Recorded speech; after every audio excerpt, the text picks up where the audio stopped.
নমস্কার বন্ধুরা, এই চ্যানেলে আরেকটি পর্বে তোমাদের সবাইকে স্বাগত। বন্ধুরা, তোমরা কেমন আছো?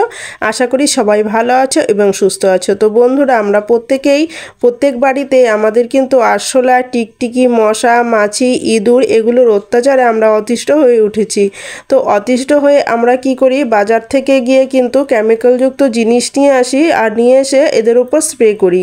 তাতে কি হয়, ঘরে এখানে সেখানে ইঁদুর মরে থাকে, সেটাও গন্ধ আমাদের দুর্গন্ধ ছড়িয়ে দেয়। আর এরকম নানা রকম স্প্রে ব্যবহার করার থেকে আমাদের খুবই সাবধানে থাকতে হয়। এবং যদি ছোট বাচ্চা থাকে তাহলে কিন্তু আমাদের খুবই অসুবিধার মধ্যে পড়তে হয়।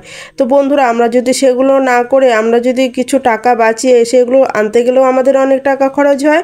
তো সেই টাকাগুলো যদি বাঁচিয়ে আমরা ঘরোয়া শুধু একটি টুথপেস্টের সাহায্যে যদি আমরা টিকটিকি, আরশোলা, মশা, মাছি ইঁদুর এসব তাড়িয়ে নিতে পারি, তাহলে কিন্তু বন্ধুরা আমাদের অনেক উপকার হয়। তো বন্ধুরা, চলো দেখে নেই একটি টুথপেস্ট দিয়ে আমরা কি করে এইসব কাজগুলো করে নিই। তো বন্ধুরা, আমি একটি পাত্র নিয়ে নিয়েছি। তো এই পাত্রটা নিয়ে নিয়েছি, যে পাত্রটা কিন্তু আমরা কিন্তু খাবারের মধ্যে একদমই ব্যবহার করি না।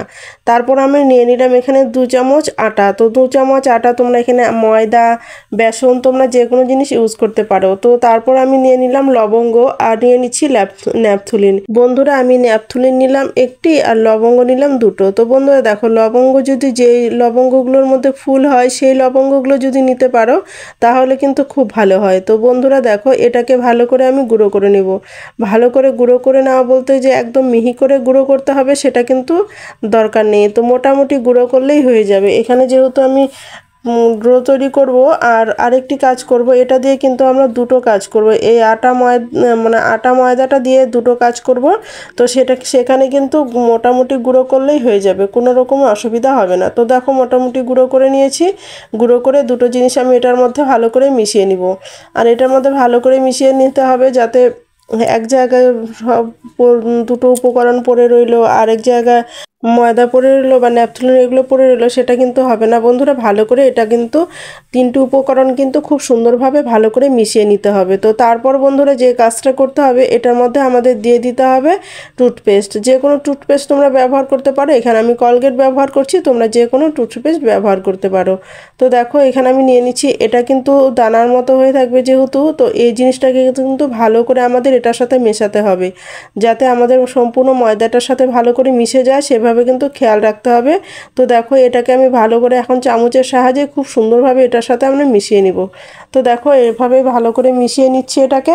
আর মিশিয়ে নিলে কিন্তু খুব ভালো কাজ হবে টুথপেস্ট আর এইসব উপকরণগুলো যে এত ভালো কাজ হয় মশা তাড়ানো বা টিকটিকি, আসলে এগুলো তাড়ানোতে এত ভালো কাজ করে তোমরা কিন্তু ভাবতে পারবে না। হয়তো এর আগে ভিডিও দেখেছো কিনা বলতে পারছি না, কিন্তু বন্ধুরা এটার যে উপকারিতা সেটা কিন্তু তোমরা যদি বাড়িতে বানিয়ে ট্রাই করো তাহলে কিন্তু বুঝতে পারবে কতটা উপকার হয় এটা দিয়ে। তো বন্ধুরা দেখো, আমার কিন্তু মেশানো হয়ে গেল প্রায়। তো মেশানো কিন্তু হয়ে গেছে। খুব ভালো করে মেশাতে হবে, যেহেতু এটা দানার মতো হয়ে আলাদা জায়গায় পড়ে থাকবে, সেটা কিন্তু একদম করলে হবে না, ভালো করে মিশিয়ে নিতে হবে। তো তারপর দেখো বন্ধুরা, আমি নিয়ে নিচ্ছি এখানে ছোট্ট একটি সুতির কাপড়ের টুকরো। তো তোমরা চাইলে এখানে তুলো ব্যবহার করতে পারো। দেখো, সলতের মতো করে আমি এটাকে তৈরি করে নিচ্ছি। তো তৈরি করে নিয়ে তারপর আমি এখানে একটি প্রদীপের মধ্যে দিয়ে দিচ্ছি, দিয়ে এটা রেখে দিচ্ছি। তোমাদের এটা পরে দেখাবো এটা কি করব। বন্ধুরা, এই যে মিশ্রণটা রয়েছে, তো এই মিশ্রণটার মধ্যে আমাদের আরেকটি কাজ করতে হবে। এর মধ্যে দিয়ে দিতে হবে 1/2 চামচ পরিমাণ সার্ফ। তো যেহেতু আমি জিনিসগুলো অল্প ব্যবহার করেছি তাই কিন্তু আমি অল্প সার্ফ ব্যবহার করলাম। এখানে তোমরা যে পরিমাণ জিনিস ব্যবহার করবে সেই অনুযায়ী কিন্তু প্রত্যেকটা জিনিস বাড়িয়ে দিবে। তো এভাবে করে কিন্তু কম একটা বেশি এরকম করে দিলে কিন্তু হবে না। তো বন্ধুরা, তারপর আমাদের যে কাজটা করতে হবে, এখানেই কিন্তু আমাদের এখন জল দিয়ে দিতে হবে। তো সামান্য পরিমাণ জল দিবে, তোমরা কিন্তু জিনিসটা বুঝে তারপরে জল দিবে যতটা প্রয়োজন। যে জিনিসটা আমাদের যে আমরা আটা যখন মাখি রুটি বানানোর জন্য, তখন যে আটাটা মাখা যে ড্রো তৈরি করি সেরকমই কিন্তু জিনিসটা হবে। তো দেখো, আমার কিন্তু একদম ড্রো তৈরি করার মতো হয়ে গেছে। তো আমি এটা ড্রো তৈরি করে নিচ্ছি। তারপর আমি এটাকে লিচির মতো ছোট করে নাড়ুর মতো করে বানিয়ে নিব। সাবধানে জল দিতে হবে যাতে বেশি না হয়ে যায়, যাতে রুটিটা যাতে নরম না হয়ে যায়। তো দেখতেই পাচ্ছ জিনিসটা কীরকম হলো। যেভাবে আমরা রুটি মাখি মাখি ঠিক সেরকমভাবে কিন্তু জিনিসটাকে আমাদের করতে হবে। তো বন্ধুরা দেখো আমার কিন্তু এরকম করে আমরা লিচি কেটে যেইভাবে নিই সেইভাবে কিন্তু আমরা যখন নাড়ু তৈরি করে নিলাম। তারপর বন্ধুরা এইটার মধ্যে আমাদের দিয়ে দিতে হবে চাল। হ্যাঁ বন্ধুরা, ইঁদুর কিন্তু চাল ডাল এগুলো খেতে কিন্তু খুব পছন্দ করে। তো ইঁদুর যখন চালের লোভে এখানে খেতে আসবে তখন কিন্তু ওদের কিন্তু মাথা ঘোরাতে থাকবে, ফলে কিন্তু ওরা কিন্তু পালিয়ে যাবে। একবার যদি খায় তাহলে কিন্তু খেয়ে কিন্তু বাড়ির থেকে পালিয়ে যাবে। তো বন্ধুরা এইভাবে করে কিন্তু যদি একটু ঝাঁকিয়ে নাও চালগুলো দেখবে এটার মধ্যে লেগে যাবে।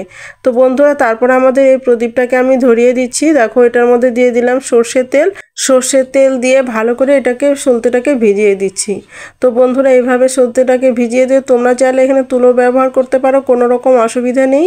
তো আমি কিন্তু এখানে কাপড়ের টুকরো ব্যবহার করেছি। তো যেহেতু আমি কাপড়ের টুকরো ব্যবহার করেছি তো অনেকটাই কিন্তু মোটা হয়েছে যদিও, কিন্তু এভাবে করে ভালো হয় কি যে অনেকক্ষণ ধরবে বা ধোয়াটাও কিন্তু অনেকটাই হবে। এভাবে ধরিয়ে তোমরা যদি ঘরের আনাচে কানাচের মধ্যে এরকম করে ঘুরিয়ে নাও, তারপর যেখানে মশার বেশি উৎপাত দেখা যাবে সেখানে বিশেষ করে সন্ধ্যাবেলা কিন্তু প্রচণ্ড মশার উৎপাত হয়, তখন যদি তোমরা এখানে ধরিয়ে দাও তাহলে কিন্তু ঘর থেকে মশা একদমই চলে যাবে।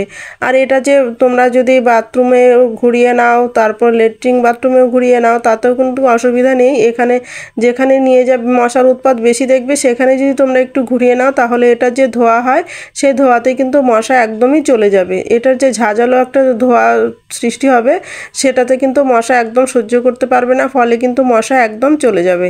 তো বন্ধুরা এভাবে করে তারপর তোমরা যদি নিভিয়ে দাও তাতেও কিন্তু দেখো বন্ধুরা অনেক ধোয়া সৃষ্টি হয়, আর এই ধোয়াতে কিন্তু মশা একদমই ঘরে আসতে পারবে না। আর কিন্তু এটা কিন্তু তোমরা চাইলে আবারও পরের দিন আবারও সামান্য একটু তেল দিয়ে আবারও তোমরা ব্যবহার করতে পারবে, কোনো রকমই অসুবিধা হবে না, তাতেও কিন্তু মশা চলে যাবে।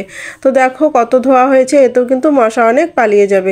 তো বন্ধুরা তারপরে আমরা কি করব, এখন এই ড্রোগুলো আমরা কোথায় কোথায় ব্যবহার করব চলো দেখে নেই। তো বন্ধুরা আমরা রান্নাঘরে যে আমাদের গ্যাসের নিচে কিন্তু ইঁদুর কিন্তু রাত্রেবেলা যখন আমরা লাইট অফ করে ঘুমোতে যাই তখন কিন্তু ইঁদুর এখানে এসে খাবার খোঁজে আসে। বন্ধুরা আমরা যদি এখানে কোনো খাবার না রেখে এই জিনিসগুলো রেখে দেই, ইঁদুরের খাবারগুলো এই ধরনের খাবারগুলো রেখে দেই, তাহলে কিন্তু ইঁদুর খেয়ে সহজেই কিন্তু পালিয়ে যাবে। তো বন্ধুরা তারপর আমরা কি করব, গ্যাসের সিলিন্ডার আমরা যেখানে রাখি সেখানেও কিন্তু ইঁদুর ঘোরাঘুরি করতে থাকে, এখানে কিন্তু লুকিয়ে থাকে ওরা এসে। তো এখানেও যদি আমরা এভাবে করে দিয়ে দেই তাহলে কিন্তু ইঁদুর এসে খুব সহজেই এটা খেয়ে ওরা কিন্তু মাথা ঘুরাতে থাকবে, ফলে কিন্তু ওরা বাড়ি থেকে চলে যাবে। আর কিন্তু ঘরেও কিন্তু আনাচে কানাচে যে মরে থাকবে সেটাও কিন্তু একদমই হবে না। তো এটা খেয়ে কিন্তু ওরা খুব সহজে বাড়ি থেকে চলে যাবে। তারপর বন্ধুরা ফ্রিজের নিচেও কিন্তু ওরা ইঁদুর কিন্তু এসে লুকিয়ে থাকে। তো ফ্রিজের নিচে, ওয়াশিং মেশিনের নিচে, এগুলোর নিচেও কিন্তু তোমরা কিন্তু খুব সহজেই দিয়ে দিতে পারো।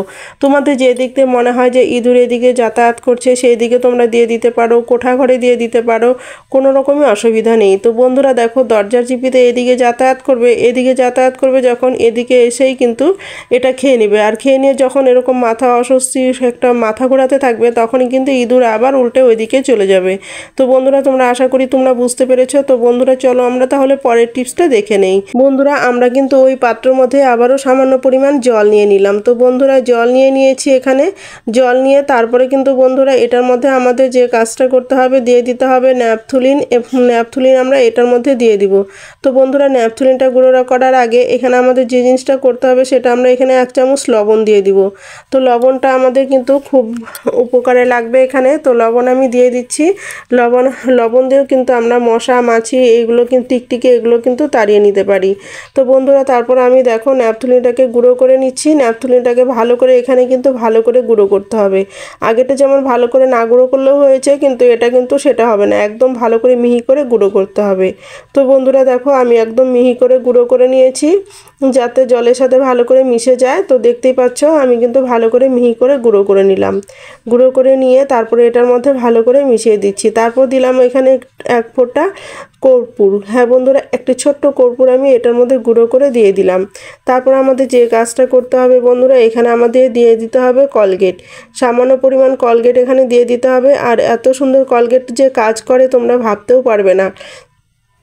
এত ভালো কাজ করবে এই কলগেটটি। তো কলগেটটা কিন্তু জলের সাথে মিশতে কিন্তু অনেকটা টাইম লাগবে, তোমরা কিন্তু ভালো করে মিশিয়ে নিবে। অনেক সময় কিন্তু লাগবে, এটা কিন্তু ভালো করে মিশতে চায় না যদিও, কিন্তু ভালো করে এটাকে মেশাতে হবে, একটু টাইম হাতে নিয়ে ভালো করে মেশাতে হবে। তো দেখো বন্ধুরা, এটা কিন্তু আমার মেশানো হয়ে গেল। তো দেখতেই পাচ্ছ জলের কালারটা দেখে বোঝা যাচ্ছে যে কলগেটটা কিন্তু আমাদের মিশে গেছে। খুব সুন্দরভাবে এটা ভালো করে মিশিয়ে নিতে হবে। তারপর আমাদের যে কাজটা করতে হবে বন্ধুরা, এটার মধ্যে আমাদের দিয়ে দিতে হবে সামান্য পরিমাণে লেবু। লেবুর 1 চামচ পরিমাণ লেবুর রস দিলেও হবে। তোমরা চাইলে যদি লেবুর রস না থাকে, লেবু না থাকে, তাহলে তোমরা ভিনিগারও দিতে পারো, কোনো রকমই অসুবিধা হবে না। ভিনিগার আর লেবু দুটোর মধ্যে একটা দিলেই হবে, কোনো অসুবিধা হবে না। তো দেখো আমি এখানে লেবুই দিয়ে দিচ্ছি। তো যেহেতু আমার পুরনো লেবু ছিল ঘরে, সেটাই আমি ইউজ করছি। তো বন্ধুরা, তারপরে আমি লেবুটা ভালো করে এটা মিশিয়ে নিলাম। মিশিয়ে নিয়ে তারপর আমরা কি করব, এটাকে বন্ধুরা একটি স্প্রে বোতলে ঢেলে নিব। তো স্প্রে বোতলে যেহেতু আমাদের এরকম স্প্রে বোতল রয়েছে, তোমাদের চাইলে তোমরা বোতলে মুখ ফুটো করে সেটাও ব্যবহার করতে পারো। তো এরকম স্প্রে বোতল হলেই ভালো হয়। এটা কিন্তু হালকাভাবে জলটা বের হবে, তাহলে খুব সুবিধা হবে। তো বন্ধুরা দেখো, আমি জলটা এটার মধ্যে ঢেলে নিয়েছি। তো দেখতেই পাচ্ছ আমার কিন্তু এটা জলটা ঢালা হয়ে গেছে। তো অল্পই আমি তৈরি করেছি। তো দেখো এখন কোথায় কোথায় আমরা স্প্রে করব। তো বন্ধুরা দেখবে ওয়াশিং মেশিনের পিছনে টিকটিকি কিন্তু খুব ঘোরাঘুরি করে, ফ্রিজের পেছনে টিকটিকি ঘোরাঘুরি করে, লাইটের কাছে টিকটিকি ঘোরাঘুরি করে, যেই জায়গাগুলোর মধ্যে টিকটিকি ঘোরাঘুরি করে, পোকামাকড়, আরশোলা। দেখো এখানে কিন্তু আমাদের যে সিলিন্ডার রয়েছে, সিলিন্ডারের পাশেও কিন্তু আরশোলা, টিকটিকি, পোকামাকড়, এখানে নানা রকম পোকামাকড় ও পিঁপড়ে এইসব কিন্তু দেখা যায়। এখানে কিন্তু খুব অত্যাচার করে। তো এখানে যদি আমরা এইভাবে স্প্রে করে দেই, তাহলে কিন্তু খুব সহজেই সেগুলো কিন্তু মারা যাবে, আর কিন্তু এখানে থাকতে পারবে না। আশা করি তোমরা বুঝতে পেরেছো। তো বন্ধুরা, তারপর আমাদের যে কাজটা করতে হবে, দেখো বন্ধুরা, আমরা যেই জায়গায় পিঁপড়ে, দেখো পিঁপড়ের বাসা রয়েছে, তো পিঁপড়ের মধ্যে যদি এরকম করে দেওয়া যায়, তার কয়েক সেকেন্ডের মধ্যে কিন্তু ওরা মারা যাবে, একদমই কিন্তু বেঁচে থাকতে পারবে না। সঙ্গে সঙ্গে ওদের গায়ে পড়লে কিন্তু ওরা মারা যাবে, তো কয়েক সেকেন্ডের মধ্যেই মারা যাবে। তো দেখতেই পাচ্ছ এভাবে করে আমি কিন্তু স্প্রে করে দিলাম, তো খুব সহজেই কিন্তু মারা যাবে। তো বন্ধুরা, তোমাদের কাছে ভিডিওটি কেমন লেগেছে? তো ভালো লাগলে লাইক, কমেন্ট, শেয়ার করে দিও। আর এই ভিডিওতে যদি কেউ নতুন হয়ে থাকো, তাহলে সাবস্ক্রাইব করে আমার পাশে থেকো এরকম নিত্য নতুন ভিডিও পাওয়ার জন্য। বন্ধুরা, তোমরা সবাই ভালো থেকো, সুস্থ থেকো, এই কামনাই করি ঈশ্বরের কাছে। আজ এই পর্যন্ত, দেখা হবে নেক্সট ভিডিওতে। কেমন?